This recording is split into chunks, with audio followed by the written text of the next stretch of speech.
Olá pessoal, tudo bem com vocês? Espero que sim.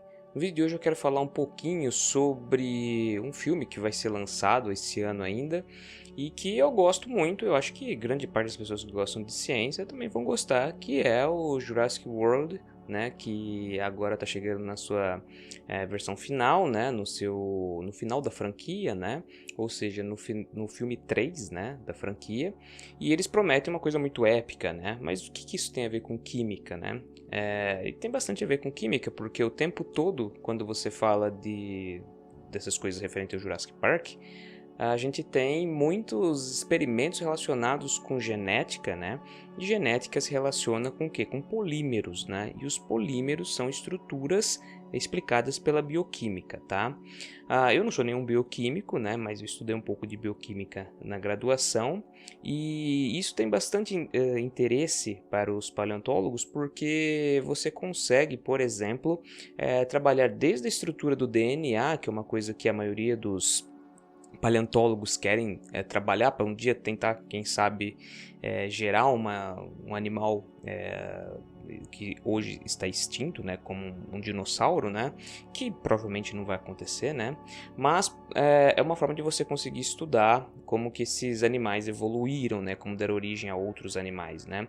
Hoje é muito mais provável, por exemplo, você conseguir trazer à vida um mamute que é encontrado congelado do que um dinossauro, né. Por quê? Porque o próprio DNA deles já foi completamente destruído ao longo dos anos, né? São milhares, milhões de anos, na realidade, com essas moléculas de DNA sofrendo muito com pressão, temperatura e até mesmo a influência de radiação, né? Então você tem todas essas características que destroem a molécula, né? Então gerar um dinossauro hoje seria uma coisa impossível. E eles tentam dar uma modificada a isso, por exemplo, no filme, falando que você pega parte de diversos animais, ou seja, todos os dinossauros construídos no filme, na realidade, então seriam híbridos, né? Seriam criaturas construídas geneticamente, né? E isso é bastante interessante porque a gente começa a ver que, por exemplo, nas estruturas do material genético, né? Você teria o que? Você teria lacunas que seriam preenchidas por outras moléculas, né? E que moléculas que seriam essas? Seriam os aminoácidos, tá? E eu quero falar então hoje sobre uma proteína bastante interessante, né? Que é a queratina, tá? A queratina ela é muito importante porque ela pode ser utilizada em diversas partes do corpo dos seres vivos, né? Como por exemplo, desde o cabelo, né? Do fio do cabelo até mesmo as unhas, né? E animais que possuem chifres, né? Como as vacas, um rinoceronte, né? Esses animais possuem então essas estruturas cobertas por queratina, né? Algumas delas são completamente de queratina, né? Como por exemplo o chifre de um cervo, o chifre de uma vaca acabam sendo cobertos por queratina, né? Então você tem isso daí. Em animais pré-históricos, como por exemplo que nem essa miniatura aqui, né? Um estiracossauro, né? Um animal que possuía muito pontas, né? Chifres, né? E esses chifres eram cobertos por queratina, né? Você tinha uma estrutura óssea inicialmente de cálcio, né? Obviamente, mas depois ela era coberta com queratina, né? E o próprio nome da molécula, né? Queratina, né? Vem do grego, esse kerat, né? Significa o quê? Significa chifre, né? E o ina é referente a uma molécula, né? Então, molécula geradora de chifres é meio que a ideia, né? E isso é bastante interessante, né? Se a gente parar para pensar, né? E existiram alguns dinossauros, né? Que eu acho que é o grande tema desse vídeo, né? Que possuíam características bastante interessantes, né? Quando a gente fala em dinossauro, geralmente as pessoas pensam no Tiranossauro Rex, né? Como aquele animal gigantesco, né? E eu tive a sorte de ver realmente um esqueleto de um Tiranossauro Rex quando estive lá na Dinamarca, né? E realmente é um animal fantástico, né? Porque você já se surpreende olhando para aquele fóssil gigantesco, né? E depois você começa a pensar, poxa, aqui eu só tô vendo a parte óssea, ainda tem músculo, órgãos, pele, né? Então o animal seria muito maior do que aparenta ser, né? E aquele animal ali, quando a gente estava lá naquela sala, né, onde estava sendo exposto, já ocupava a sala inteira, né, tinha 12 metros de comprimento, né. Mas quando a gente pensa, então, em dinossauro, é ou o tiranossauro, ou o triceratops, né, ou, por exemplo, um dos pescoçudos, né, e na realidade você tem uma grande quantidade desses animais, né, porque eles viveram 180 milhões de anos, né, desde animais do tamanho de uma galinha até mesmo animais gigantescos como o tiranossauro ou como um próprio apatossauro, né, gigantesco, né, com mais de 20 metros de comprimento. Então você tinha esses animais muito grandes, né? E eles possuíam o que? Muitas vezes algumas estruturas que eram recobertas por essa molécula que ainda é presente no nosso dia a dia, né? Que é, por exemplo, a queratina, né? E a queratina, ela é uma molécula interessante, né? Na realidade ela é um polímero, né, que possui 20 aminoácidos, né? Eu vou colocar aqui o nome desses 20 aminoácidos, né? Porque para lembrar de cabeça agora é muito difícil, né? Mas vai aparecer aqui numa arte o nome desses 20 aminoácidos, né? Que compõem essa estrutura, né? Então, o que é essa estrutura? A gente tem uma cadeia, né? Onde se distribuem esses aminoácidos, né? Então, essa daí é a nossa cadeia principal, né? A nossa estrutura primária do nosso aminoácido, né? Logo em seguida, você tem o que? Você tem uma estrutura secundária, né? E essa estrutura secundária é a forma como ela acaba se organizando, né? Ela acaba se tornando no espaço, né? Que pode ser na forma de uma hélice ou de uma folha preguiada, né? A gente costuma falar que é uma folha beta preguiada, no caso, né? Então você tem a estrutura alfa, que é na forma de uma hélice, e depois você tem a beta, né? Que é na forma de uma folha preguiada, né? Depois você tem uma estrutura terciária, que é realmente como ela vai se dar conformidade no espaço, e por fim você tem a estrutura quaternária, que é o quê? Que é a junção de vários aminoácidos, né? Que a estrutura também ela vai se novelando, né? E você pode fazer com que ela se organize com outras proteínas, né? Então você tem esse novelamento da estrutura, né? Então uma proteína ela tem essa característica estrutural, né?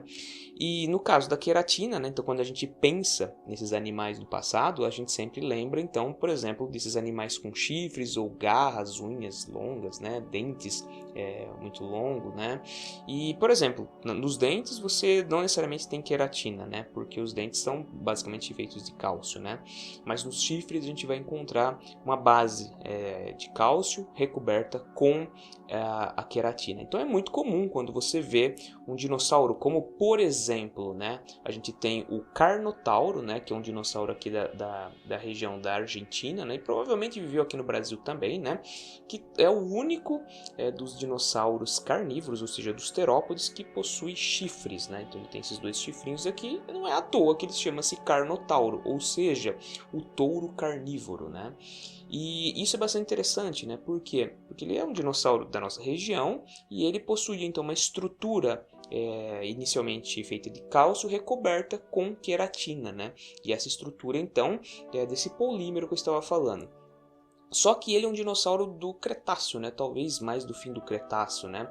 Só que milhões de anos antes, né, existia uma outra espécie de dinossauro, né, um outro grupo que é parente do Carnotauro também, porque é um terópode, né? Mas que esses animais, na realidade, eles tinham algumas características parecidas, né? Por serem bípedes, por serem carnívoros, né? Obviamente por serem caçadores, né? Mas o interessante deles é que eles também possuíam protuberâncias na cabeça, né? Eu tenho um exemplo aqui de um alossauro, então ele possuía essas duas protuberâncias aqui, né? Um animal bastante famoso do grupo, por exemplo, é o Dilophosauro, né? Que no filme do Jurassic Park ele aparece com aquele colar no pescoço, mas ele possui duas cristas, né? E aquele colar no pescoço, na realidade, não existe, né? Aquilo ali foi adicionado pelo grupo do Steven Spielberg, né? Para trazer um pouco mais de emoção, né? Ter um animal assim que chama mais atenção.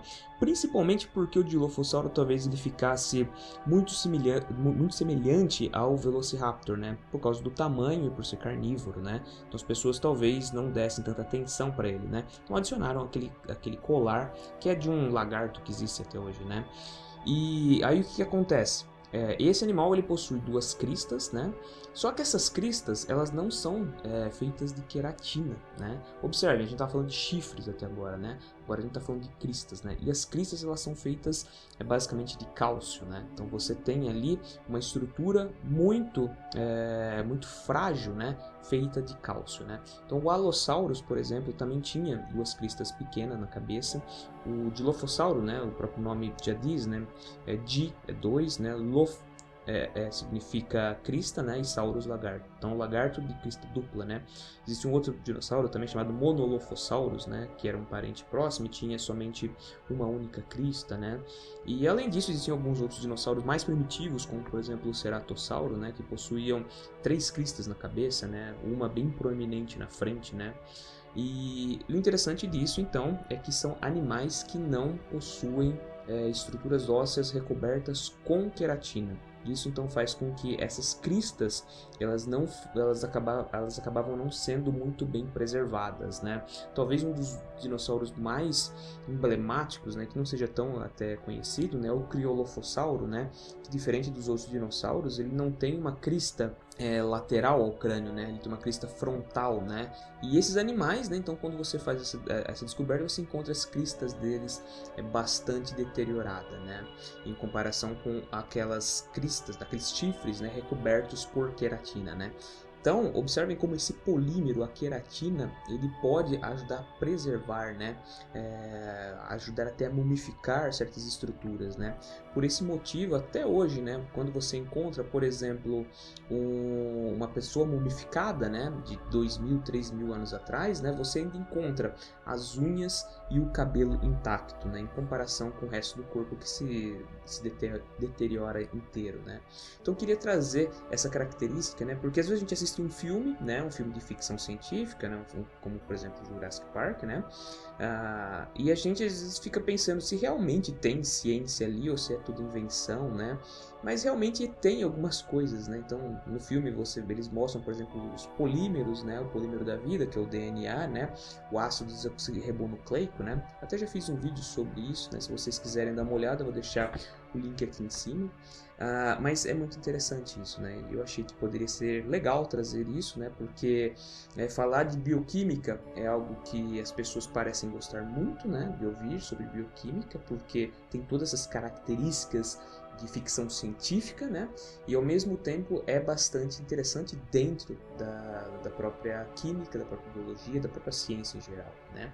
Então, se você gostou desse vídeo, eu peço, se for possível, você curtir o vídeo, né? Então, deixar o seu like. Se você não é inscrito no canal, se inscreva e já clica lá no sininho para você sempre receber vídeos sobre coisas científicas, né? Espero que você tenha aprendido algo novo. Muito obrigado pela sua companhia e até o próximo vídeo.